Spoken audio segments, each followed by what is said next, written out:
전국의 예비 공안 사범 여러분 안녕하십니까? 살다 보면 경찰서를 안 가는 게 최선이지만 운이 나쁜 날들이 있어요. 그렇다면 우리는 항상 처음 가면 경찰서에서 어떻게 할 줄 몰라요. 무섭고 경험도 없고 어떻게 할지 모르겠고, 하지만 시국은 시국이니까 시위를 안 나갈 수는 없고, 그래서 뭐 했다? 그래서 준비했다. 11월 10일 민중총궐기 맞이 경찰조사 대특강, 여러분을 공안사건의 경찰조사에 완벽 대비시켜드립니다. 저 1타 공안강사 안동과 함께 완벽하게 공안사건 경찰조사 마스터가 되어봅시다. 시작하기 전에 한 말씀 드리겠는데, 저는 여러분의 정치적 신념이나 사회적 양심에 아무런 관심이 없어요. 다만 경찰조사에서 최선의 가장 유리한 결과를 낳는 데에만 관심이 있습니다. 그러면 저를 믿고 따라오시면 감사하겠습니다.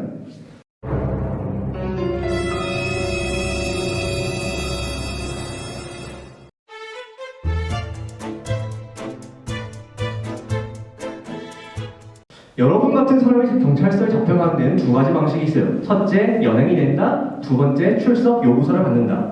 근데 연행이라는 것은 기본적으로 여러분이 현행범이라는 걸 의미합니다. 현행범이 뭐예요? 범죄를 저지른 그 순간 잡혔다는 거예요. 예컨대 민중총궐에 잡혔다면 여러분이 잡힐 수 있는 죄목, 해산을 명령했는데 불응했다, 혹은 도로 위를 행진하면서 도로교통을 방해했다, 이런 죄목들이 있겠죠. 물론 그것이 현행범인가 범죄인가를 판단하는 건 누구 마음대로다? 경찰 마음대로다. 여러분이 저 아닌데요 해봐야 먹힌다? 안 먹힌다. 물론 그렇다고 경찰에 적법하지 않은 행위에 항의하지 않거나 억울함을 따지지 말라는 건 아니지만 사실 안 먹힐 거라는 건 알아두시기 바랍니다. 그런데 연행에도 다 규칙이 있어요. 연행할 때 어떻게 해야 되냐? 미란다 원칙이라는 걸 불러줍니다. 미린다 말고 미란다. 미란다 원칙 뭐예요? 아시는 분 있나? 그렇죠. 당신 이런저런 죄로 체포한다. 그리고 당신 변호사 선임할 수 있고 묵비권 행사할 수 있다. 영화 같은 데서 많이 볼 수 있죠. 네, 실전이 더 재밌어요. 그런데 예를 들어서 나 연행됐는데 미란다 원칙 고지 못 들었는데, 이런 상황들 잘 기억해 두셔야 돼요. 왜? 여러분 법 전문가요? 아니죠. 머리 안 돌아가죠. 이렇게 많이 디테일을 기억해놨다가 나중에 시민단체나 변호사와 이야기해서 나 연행 과정에 이런 억울한 일이 있었다, 불법적인 요소가 있었다, 이런 것들을 기억해서 상담을 해야만 나중에 소송을 걸든 할 거 아닙니까? 잘 기억해 두시고요. 일단 연행이 되면 보통 이제 닭장차라고 하죠. 경찰버스 타고 신나게 경찰서로 갑니다. 이때 핸드폰 꺼내서요, 자기가 어떤 경찰서로 가고 있는지, 송파서인지 남대문서인지 종로서인지 기타 등등 누군가에게 알려주셔야 돼요. 친구한테 말을 걸고 믿을 수 있는 애로 하세요. 그냥 병신아 하고 끝내면 안 돼요. 그리고 아니면 집회 주최측, 11월 10일 민중총궐 같은 경우에는 민중총궐기 투쟁본부가 되겠죠. 나 이렇게 저렇게 해서 어디로 잡혀가고 있어 말해줘야 바깥에 안 잡힌 사람들이 여러분들을 위해 무언가를 해줄 수 있어요. 하다못해 면회 가서 속옷이라도 건네줄 수 있는 거죠.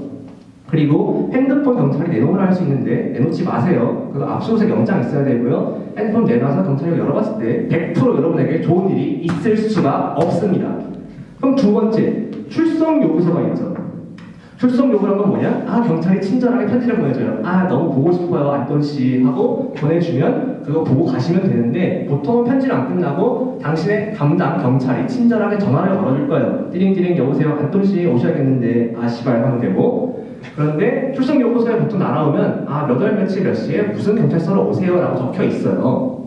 이때 해야 되는 건 뭐다? 시간 픽스다. 무조건 그날에 가야 되는 거 아니에요. 우리가 먹고 살아야 되고 할 일도 있고 연애도 해야 되고 바쁜데 그날 못 나갈 수도 있잖아. 그건 담당 경찰한테 전화 걸어서 죄송한데 제가 그날 시간이 안 되는데 딴 데 가면 안 될까요? 괜찮습니다. 약속 잡을 수 있어요.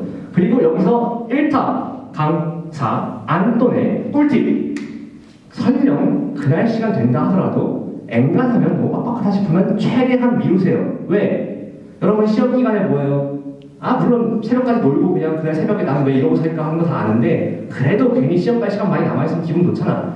미룰 수 있으면 미뤄야죠. 여러분은 무조건 경찰 조사를 준비해서 가야 합니다. 연행됐으면 준비도 못하지만 최대한 시간을 미룬 다음에 그동안 시간에 뭐 해야 돼? 첫째, 내가 무슨 혐의로 잡혀가나. 이제 경찰 그거 누가 알아요? 당장 경찰이 알겠지. 경찰이 알지. 경찰 전화해서 죄송한데요 제가 왜 잡혀가는 건가요? 왜 나오라고 하시는 건가요? 이러저러한 혐의가 있고 이러저러한 증거가 있다. 이거 들어주셔야 돼요. 왜? 싸울 때 상대방이 갖고 있는 패를 까봐야지. 그냥 모르고 들어가면 여러분 100% 당해요. 여러분 이러저러한 정보를 들었어. 그 다음에 뭐 해야 돼? 돈 있으신 분들 변호사 상담 받으시고요. 혹은 역시나 집회 주최 측과 상담을 해야죠. 왜냐? 여러분은 혼자 죽지 않아요. 같이 죽죠. 근데 어쨌든 같이 죽으면 덜 무서우니까 이제 예를 들어서 민중총궐기에서 잡힌 사람들이 단체로 이제는 같이 어떻게 대응한다 이런 것들이 다 나와 있거든요. 그러니까 집회 주최 측에 연락을 해서 내가 이러저러한 상황으로 경찰 조사를 받게 생겼는데 어떻게 하면 좋겠느냐 상담을 받아야 돼요. 왜? 자, 여러분 법적으로 빠가요. 호텔질이 아마추어 알아두셔야 돼요. 혼자 고민해봐야 아무것도 안 나와요. 전문가의 도움을 받으세요. 그리고 이렇게 준비를 해서 사람들의 얘기를 들으면서 아 내가 조사해서 이렇게 하면 좋겠구나 결론도 내리고 내 생각도 파악하고 언제 가겠소 얘기가 나왔다면 그 다음에 마침내 경찰 조사를 받게 되는 겁니다.